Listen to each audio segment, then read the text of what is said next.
Hi everyone, it's Kerry Jeffrey from Emotional Autoimmunity doing another interview series today. And today I am very lucky to be talking to the very lovely Sophie Van Tiggelen, all the way from Colorado. And I'm in Melbourne, Australia. So we've had a bit of juggling to do to get the times to work for this. So before I let you hear from Sophie, I'll just tell you a little bit about her. Sophie is the blogger behind A Squirrel in the Kitchen, which I love that name, and I'm going to ask her how she got that name. She is an autoimmune warrior, a foodie, a recipe developer, and a photographer. And Sophie is the author of the amazing new recipe book, Simple French Paleo, and she's going to tell you a bit more about that at the end of the interview. So welcome, Sophie. So lovely to meet you and talk to you today. Hi, Kerry. Hi, everyone. And thank you so much for inviting me today, Kerry. You're very welcome. So let's get into the first question. Sophie, what health issues do you have and how do they affect your day-to-day life? I was diagnosed with Hashimoto in 2009. And at the onset of my illness, I was in a very bad place. I didn't know what was happening to me. And the worst of my symptoms were actually anxiety, insomnia, and panic attacks. You know, I had a lot of other symptoms, but what I suffered the most from was the anxiety and the panic attacks. And I didn't know what was going on. Went to the hospital, was prescribed anti-anxiety medication, but that didn't make things go better. And I started working with a functional medicine practitioner, and we did some testing of my thyroid, and we discovered that I had antibodies attacking my gland, my thyroid gland. And that's when it was the beginning of the healing. I was prescribed natural hormone replacement for my thyroid, and I started the autoimmune protocol. Actually, I started the autoimmune protocol a little bit later. I'm going too fast. First, I was prescribed the thyroid hormone, and I went gluten-free because I thought that would be enough, and it wasn't the case. And several years later, actually 3 years later, I started to suffer from very severe joint pain to the point where I couldn't walk anymore. And then that's when I decided to look for answers myself. And I stumbled upon websites like the blog of Mickey Trescott or the blog of Eileen Laird, Phoenix Helix. And I discovered that other people were sick just like me, and that they had found a way to get better. And that's when I started the autoimmune protocol. That's very similar to how I found out the information about my illness. And like you, I have Hashimoto's as well. And I think, Sophie, like a lot of people don't understand that the anxiety that comes with something like Hashimoto's is totally different than normal anxiety. I mean, did you find that? I mean, I found that I've had normal anxiety all of my life and learned to manage it and use lots of my therapy tools. But the anxiety I was having, like in the middle of the night, it was like rolling anxiety attacks that just, there was nothing that I could do to stop it. I literally had to wait for it just to run its course. It was totally different than any other anxiety I've experienced. Did you find the same with that? Well, up until the day I had my first panic attack, I had never suffered from anxiety or stress. You know, of course, I had the stress from normal life, like everyone. I would be nervous about some things, but that would not completely derail my life. And then one day, out of the blue, I had these panic attacks. And like you said, it's unstoppable. You can't do anything about it. And And then it gets worse, because after you are afraid to get another panic attack, and that creates also its own anxiety, and it's a circle, you know, a loop, and there is no end. Exactly. You become anxious about being anxious, and that's how a lot of anxiety conditions like agoraphobia are set up. You know, you have an anxious event, so you try to avoid the anxiety by changing your behavior, and it just becomes a vicious cycle. You become anxious about being anxious. So what was the hardest part for you emotionally, Sophie, about coming to terms with your illness? It was accepting the fact that I was sick, because before that I thought I was invincible. I was never sick, maybe a little cold here and there, but I thought I would live forever, that nothing would happen to me, that I was still young and strong. And that knocked me off my own pedestal. I had to accept the fact that I had somehow broken something.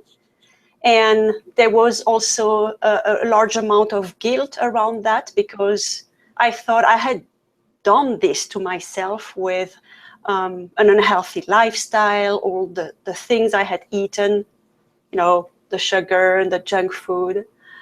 I felt like I had let myself down. And so there was, or that my body betrayed me, you know, all these like self-image, negative self-image feelings that I had to overcome. Now I'm thinking that I'm perfectly imperfect. Yes, I love that saying, perfectly imperfect. And it is, there are so many things that you've got to come to terms with, aren't there? It's when you get a diagnosis like that, and when you're told you're going to have this for the rest of your life, you've really got to keep constantly adapting to that idea. And it's a really big one that hits people very hard, I think. Mm-hmm. And actually, when I was at my worst, I could not function anymore during the day like a normal person. And I remember thinking, is this how it's going to be until the end? And that was very scary. Yes, I remember feeling exactly the same. Like I couldn't really stand up. I couldn't really do anything. You know, I was the main breadwinner for my family. And when you're looking at that for the rest of your life and thinking maybe this is going to be how it's going to be, and I'm going to be a burden, you know, on my children and on my family. Yeah, it is a really, really scary time with lots of things to come to terms with. So, Sophie, what positive changes or insights have you had that you can say have been a direct result of your illness? Because I think there's always, you know, something positive to be gained in every situation. Well, first I had to learn to take care of myself, to be forgiving with myself, to be gentle, and to talk to myself in a nice way. And then also I became more compassionate towards others, because you never know what's going on between the facade. Some people might have a very bad day and they might be aggressive or react in a weird way. And I learned that it's not about me. It's something that's going on maybe with them. And yeah, that has saved me a lot of worrying and trouble also. I love that. I love that insight. And I think it can take you to a whole different relationship with your body and with your family and with everybody else in your life. And I think, yeah, it's very important. So true what you said, that self-compassion is the most important thing. Yes, yes, absolutely. Because the way you talk to yourself is important. If you keep telling yourself you're bad, you did wrong, you are ugly, or you're fat, or you're sick, you are going to, how you say this in English, I'm sorry, to internalize this feeling, this negative feeling, and it's not good. Yeah, and it's really what that is it's bullying yourself. And when you're sick, you don't need to be bullied. You're going through enough. So it's really important to change how you talk to yourself and really be kind and compassionate, because your body's going through so much. So you've really got to be patient and loving and compassionate. That's such a great point, Sophie. Mm-hmm. So we know that chronic illness means generally a lot more interaction with the medical profession. And I was like you, I never got sick. I was rarely at the doctor at all. And so you're dealing with the medical profession. What have you learned through the process of your illness when dealing with doctors and others in the medical profession that's been most helpful or empowering for you? I learned that conventional medicine doesn't have an answer for everything. And also that I have a role to play in my own healing. I am responsible and I have to step up and stand up for myself. A good friend of mine that you know, Angie Alt, likes to describe it as putting on your big girl panties. And that's exactly what it is. You have to look for answers. Don't just listen to what one doctor will tell you. My first experience with a doctor when I began to be sick was medication after medication. And that wasn't good for me. Like, for example, I was prescribed anti-anxiety medication, but that gave me bad headaches. So they started giving me medication for headaches, and that was giving me nausea. So it was in no end. And so I would encourage everyone to step up and look for answers. There is tons of information on the internet now. We are very lucky, and we can educate ourselves. Yeah, that's so true. If it hadn't been for the internet and me just deciding, you know, when I walked out of the doctor's office the first time with my thyroxine medication, and I knew if I didn't do something, I was going to die. I knew it was up to me to really take it into my own hands. And thank goodness for the internet with all the information out there that I could actually start doing that. And you're exactly right. I think particularly with Hashimoto's, because one of the signs is anxiety, that so many people present to a doctor, say, I'm feeling anxious, and without investigating any further, they prescribe them anti-anxiety medication. And then you end up exactly like you did. So you have, you know, something for the anxiety, something for the symptoms caused by the anxiety medication, something for whatever symptoms of that. So it can end up in this thing called the cascade effect, where you have medication to deal with the side effects of the medication without actually getting to the underlying cause. And it's really important to keep digging, isn't it? To really keep looking for the answer. Absolutely. And it might seem daunting at the beginning. So I would recommend people to choose a couple of sites, websites, or blog that they trust, and start from there. Start reading, start learning. You don't have to learn everything that's on the internet at once. But once you have like the beginning of an answer, start digging slowly. Yes.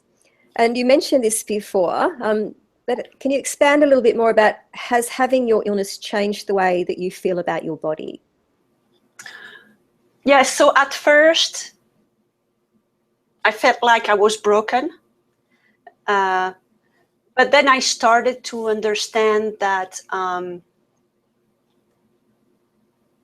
illness was not what I was going to be for the rest of my life. It's just something that's happening in my life, but it's not all of me.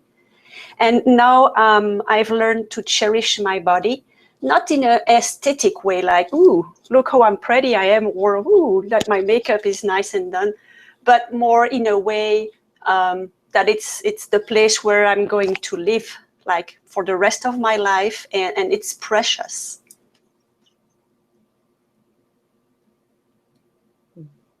Yes, and I know you have a fairly active life.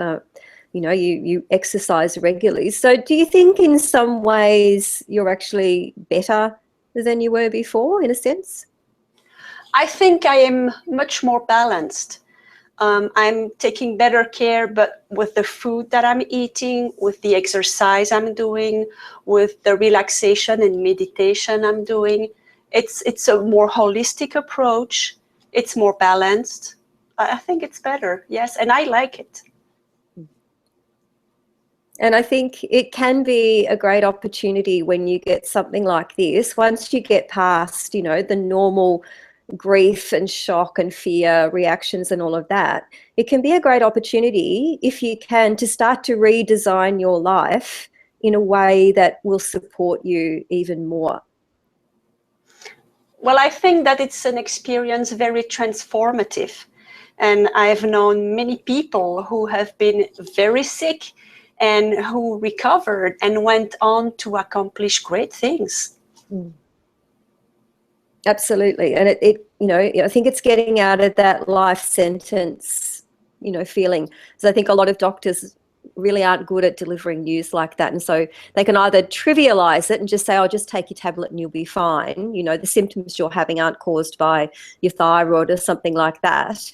Or they can just say, well, get used to your new normal, which can feel for people like, well, if the doctor's saying this is my new normal, then this is as good as it's going to get. And that is so far from the truth, as you and I know. Your life can go on to be, you know, still really rich and enjoyable and active, and as in the same way that it was before, just a little bit different.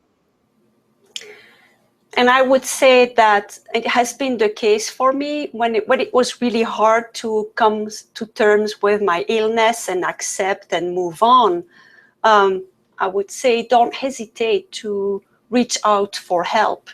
I've reached out, you know, I've had the help from a therapist who helped me move through, you know, the darker months. And that's been really very helpful. Yes, and it's important to, you know, it is a major transition in your life, and it's important to get people to help you with that. And what would you most like people to understand about your illness? What is hard about an autoimmune disease is that it's invisible from the outside, mostly. For most of the autoimmune disease, you can't tell when people are sick from the outside. And inside, it could be like this storm raging, and that, you know, you are just hanging on by a thread just to make it through your day. And it's not showing outside. And so that's how it's difficult to make other people understand what you are going through. And it's important to share with, you know, your family and friends so they will understand what's happening. That's absolutely true. And I find that in my own life. So I live with my 15-year-old son, and they saw me at the height of my illness, where I did look very sick. Like, I was really, really sick, and you could see that I was really sick. I was unrecognizable to myself even. But now I look great. You know, my eldest son even says, "Mum, you look better than I can remember you looking in a long time." And when I'm having a slow day, which doesn't happen as often as it did, I've got to actually remind my son, just, you know, Mum's having a slow day today. You know, this isn't something that goes away. And I have to keep having these conversations with him so that he can't just, you know, take it for granted, or, you know, how children are. They'll just put the load of all the housework and everything back onto you. And I can't do that all the time. I can't use all of my energy to do the housework, because that's going to take away the energy I need to do my job and other things. So it's just that having those constant conversations about the reality and what it's like. And I think being honest with people, and just to say, look, I know that I look okay, and I would love to spend time with you or do something, but I need to rest. And it's just having those ongoing conversations, really, isn't it? Yes, I understand what you mean with your son. I have 3 daughters. So, and a husband, of course, and they have been very supportive throughout my illness, and that has been very important to me. And maybe another thing, and we made a good point, another thing that people need to understand about autoimmune disease is that you don't recover from it. It doesn't go away. At best, you can achieve remission, which means that for the rest of your life, you need to maintain this healthy lifestyle that you had to initiate in order to heal. Because you know, I've been told or asked by a family member now that, you know, I seem to be out of trouble. Oh, does that mean that you can start eating this or that? Well, no, I still need to continue to pay attention to what I'm eating and what I'm doing. Yes, I find food is probably the biggest issue when it comes to spending time with people. It's the one that they don't understand. And in fact, I can get quite angry and they think it's stupid. And they often think that things like gluten-free or paleo is a fad. And, you know, it's just one of those other silly fad diets that people do. And it's interesting the reactions that people could have to your food choices and how polarizing it can be for them. So I've had to have some very strong boundaries around that and I think it's important for anybody listening to this, if you're having the same sort of issues, to understand that your health is more important than the possibility of somebody else getting offended because you're not going to eat the food that they're offering you. Mm-hmm. Absolutely, absolutely. It is true that it is difficult at the beginning, to this gaze from the others, the way they look at you, and often they think that this extreme diet is so outlandish from the outside, but it's just because they don't understand. But in my experience is that once your family and friends understand what you are doing, why, you know, they are very accepting them. It's all about communication. Absolutely, and having those nice, strong boundaries. So what changes have you made to your life, Sophie, to help you create better health? And which change was the most challenging for you? So the first change and the biggest change I did was to switch to the autoimmune protocol. And then another big change that I had to do in order to address my anxiety was to dedicate a lot of time to relaxation and meditation. Now, it has nothing to do with religion or spirituality. It is just like taking a quiet time to access this quiet place inside of you and bask in this stillness. And that helped me a lot to overcome my anxiety. And then for the lifestyle, exercise, moderate exercise. I'm also working with a doctor, a functional medicine practitioner, which means that I am also taking supplements that are prescribed by this doctor. I don't go myself to the store and choose this or that. I really trust my doctor and I work with him on this. And then I've furthered also my knowledge of my disease and what can be done to improve the outcome. And also what has been very important was to connect with others who have also an autoimmune disease just like me. It was such a relief, like to meet people on Facebook, Instagram, or through blogs, and be able to tell your story, share your symptoms. What are you doing when you have this, or what are you doing for that? And to realize that you are not alone and that it's feasible.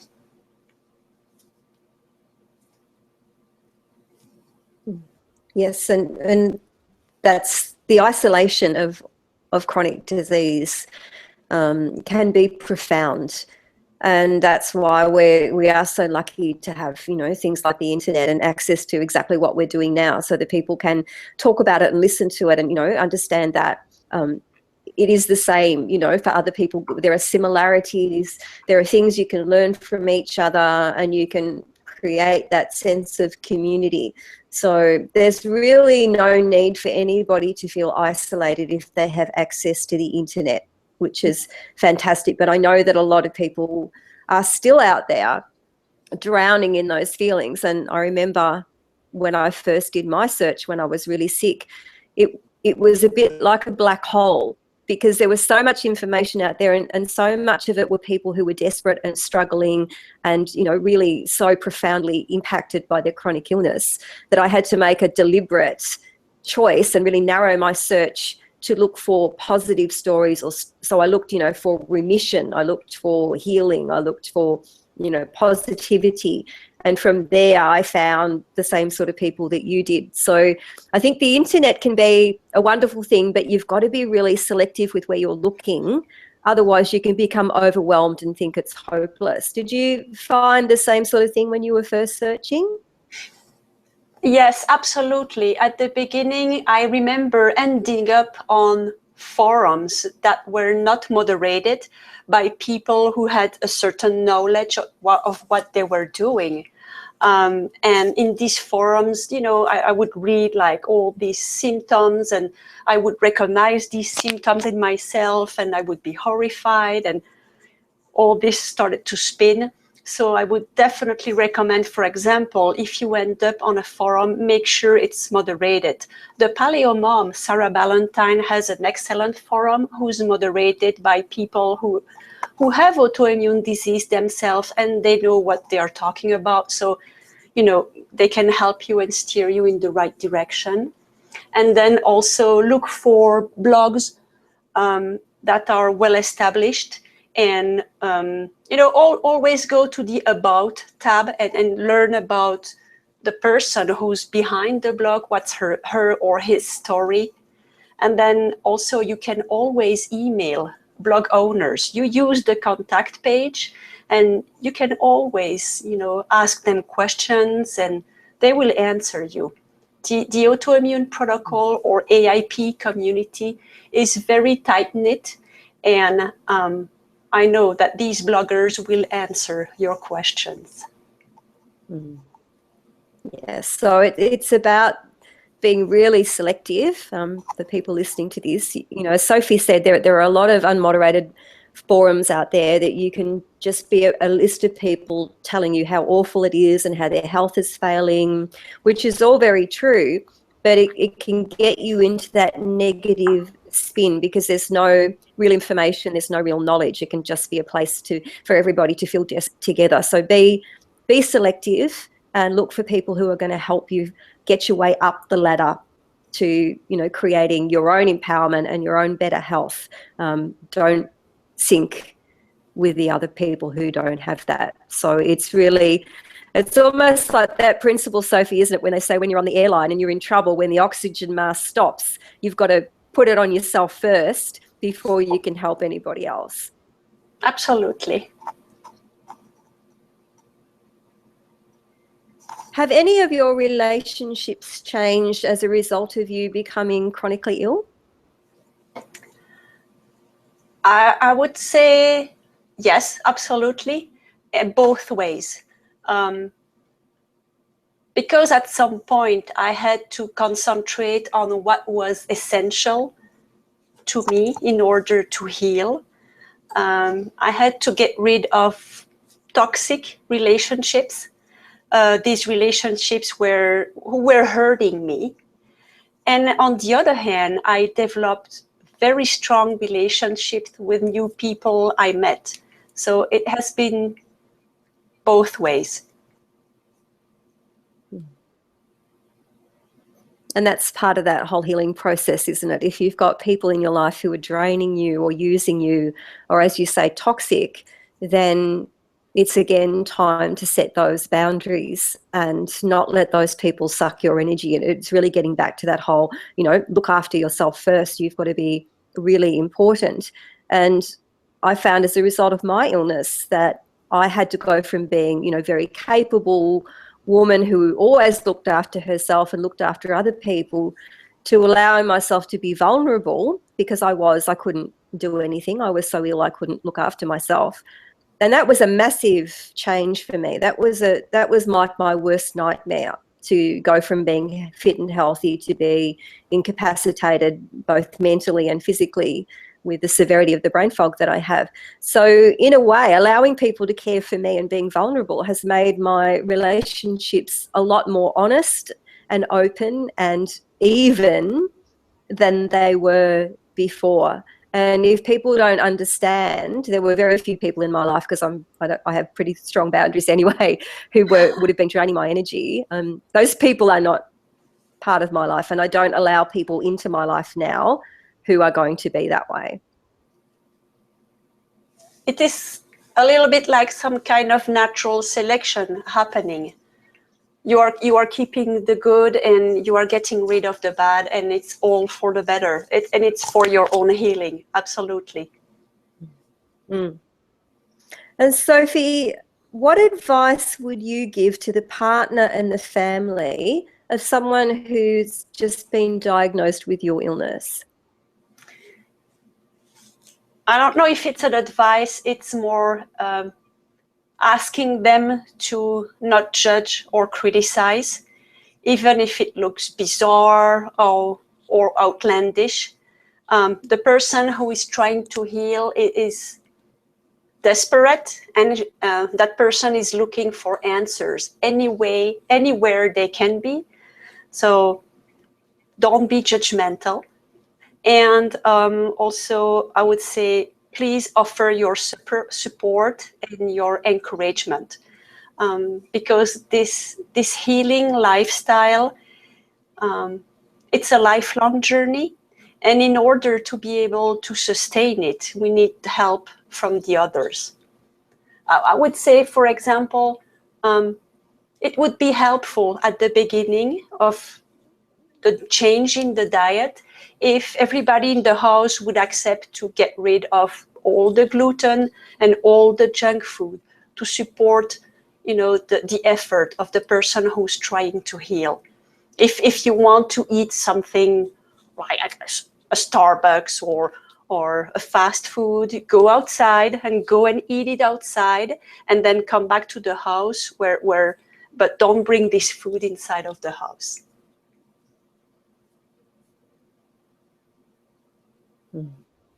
And I think too, when you're sick and you're trying to heal yourself and you don't have energy, because we know with autoimmune disease, energy, particularly Hashimoto's, when we don't have that T3 in our cells, the exhaustion of that is like, no, it's not tiredness. It's not normal tiredness. You just don't have anything to power your cells.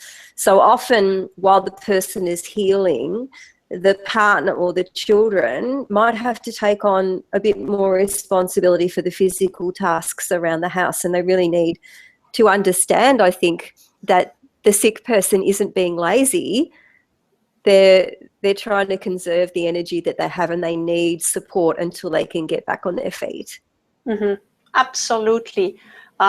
Definitely the support from the people around you in the chores of the house is very important as well.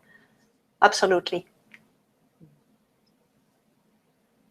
And Sophie, what's the one thing that you have done that has made the biggest difference to how you feel and live now?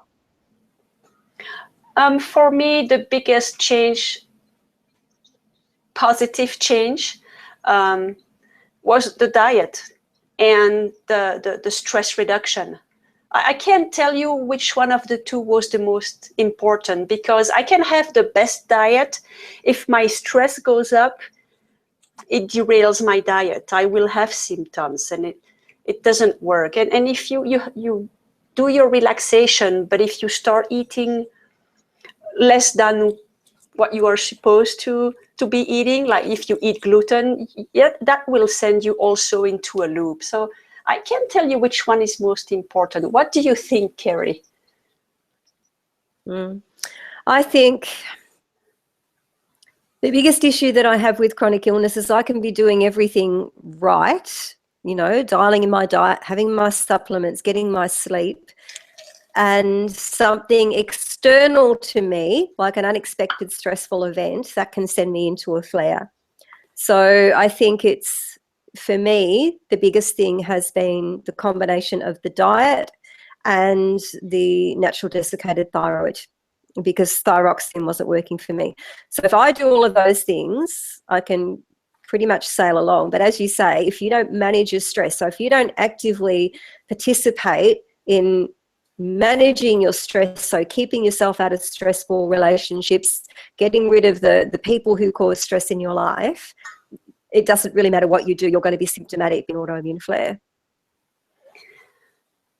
And I've been tempted in the past, when I'm feeling better, when I'm feeling well, when everything's going well into my life, I tended to discard a little bit that relaxation piece.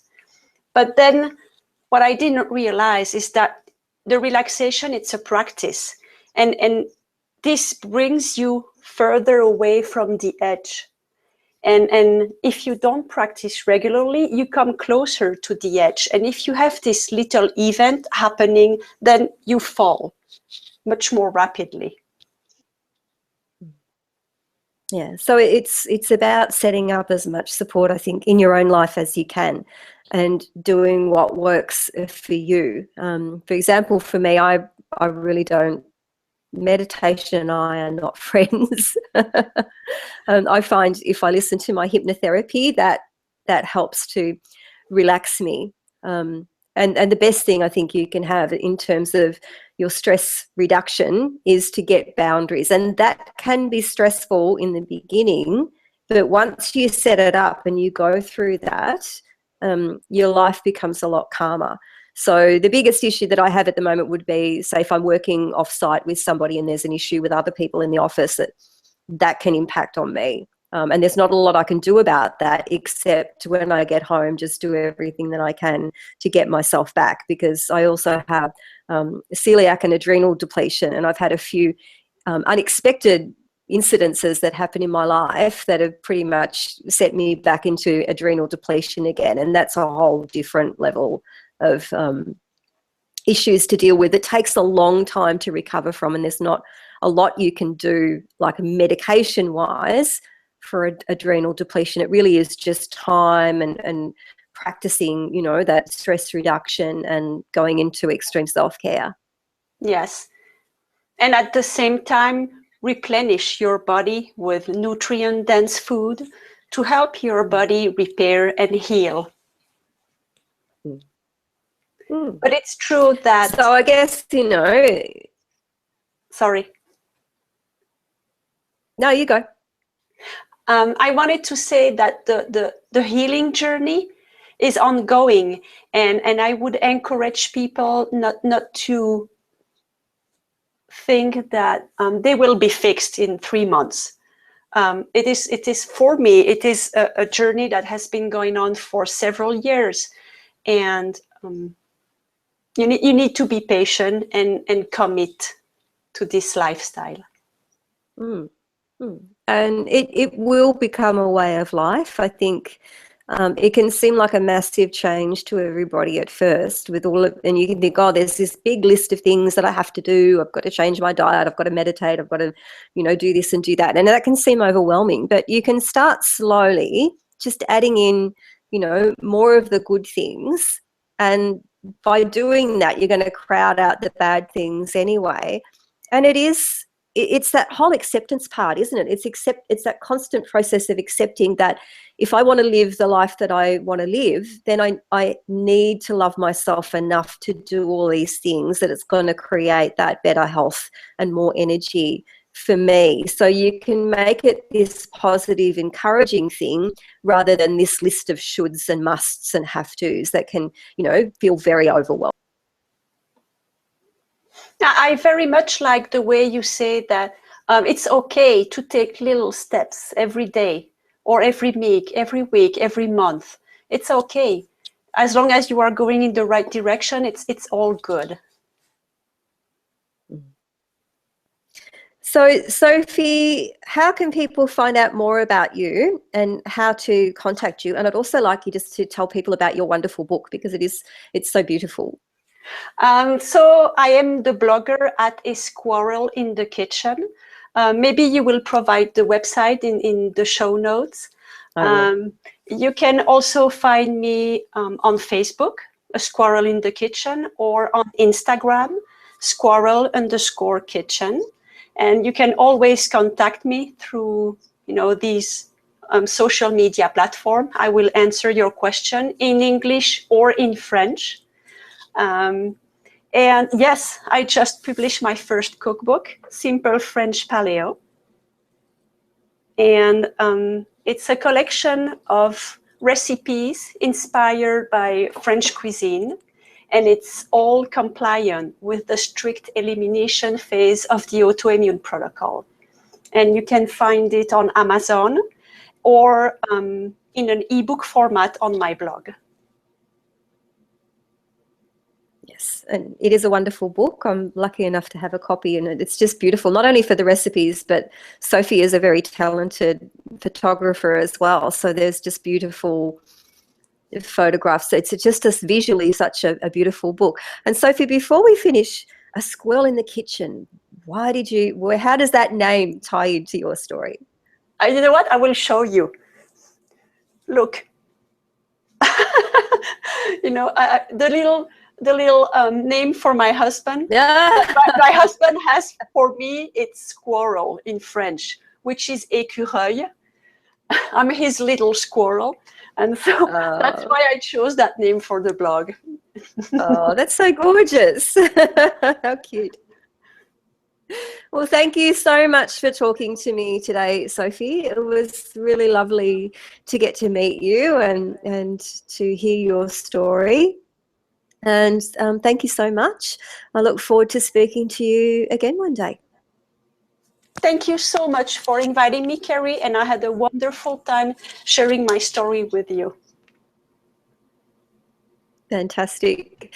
So thank you everyone for watching, and thanks for listening, and I'll be back as soon as I can get somebody else to interview. So if you're watching this and you have a story that you would love to share about your life with chronic illness, you don't have to be AIP, it doesn't have to be autoimmune. I really do believe that we're going to raise awareness and help people by telling our stories and, really coming up with the truth about what life is like with chronic illness. And that's going to inspire people and help people. And if you're living with chronic illness, then I know without question that your story is going to be able to inspire other people. So see you next time. Bye for now.